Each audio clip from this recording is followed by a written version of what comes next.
Isa ka ba sa mga mahihilig sa Black Cat? Hindi lang sa personality as in literal na Black Cat.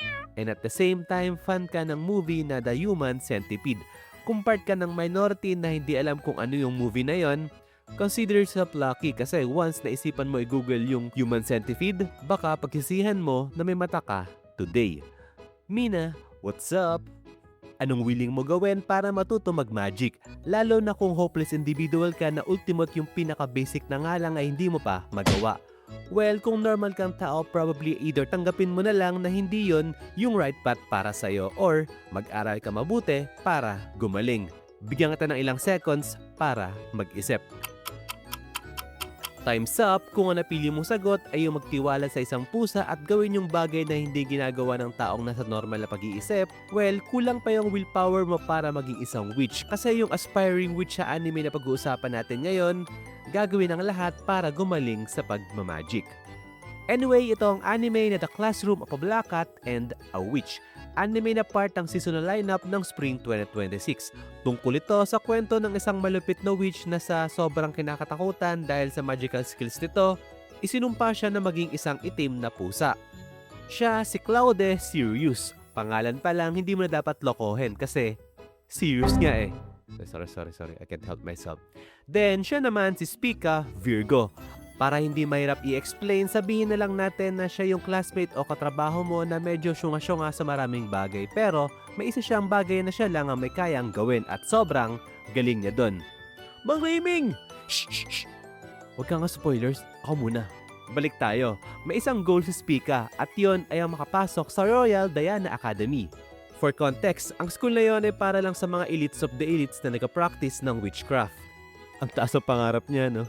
Isipin nyo, gaya ng sabi ko kanina, medyo olets tong si Spica pagdating sa magic, yet pinupursu pa rin niya yung Royal Diana Academy. Ang inspiring, di ba? Para kang cream student na gusto mag-aral ng HTML code ang dating. Mahirap, pero posible naman. Ang tanong, bakit? Para ba sa ikagaganda ng future niya o ng pamilya niya? Nope! Gusto niya makapasok sa Royal Diana Academy kasi hinahanap niya yung sabihin na lang natin na naging crush siya na si Claude kaso hindi niya alam ay ito na siya ngayon, isang Black Cat. Pero destiny na nagkatagpo sila at nakikita ni Claude na magiging malaking tulong si Spica para mabali yung sumpa. So, eto na nga. Ito na yung iniintay nyo mula pa kanina. Bakit may Human Centipede reference ako sa intro nitong video?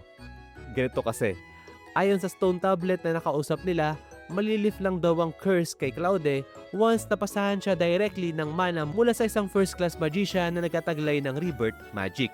And si Spica yon. Ang simple lang, di ba? Pag sinabing directly, hindi sa bibiga, true backdoor. When I said backdoor, as in puwet. Sa madaling sabi, kailangan halikan ni Spica yung puwet ni Claude para maipasa yung mana. I know, sa iba sa inyo sasabihin, what's the big deal? Pero siguro yung mga taong pag tinatanong kung kumakain ba kayo ng pet ang sinasagot nyo, pagmahal ko. Looking shaming pero sa normal na tao, medyo weird yun. Balik na nga tayo sa anime. Overall, kung wala kang problema sa mga unnecessary panty shots at kakaibang concept ng anime, masasabi kong fun panoorin tong The Classroom of a Black Cat and a Witch. Huwag nyo na lang siguro gagayahin sa mga pusa nyo yung napapanood nyo dito kasi ako na magasabi sa inyo. Hindi magiging poging witch yan at magmumukha lang kayong weirdong may kakaiba at bawal na fetish. So, that's it na nag-enjoy ba kayo sa video? If oo, give me a thumbs up. Ano, sinilip mo ba sa Google yung Human Centipede? Trauma ka, no? With that, well, yun lang.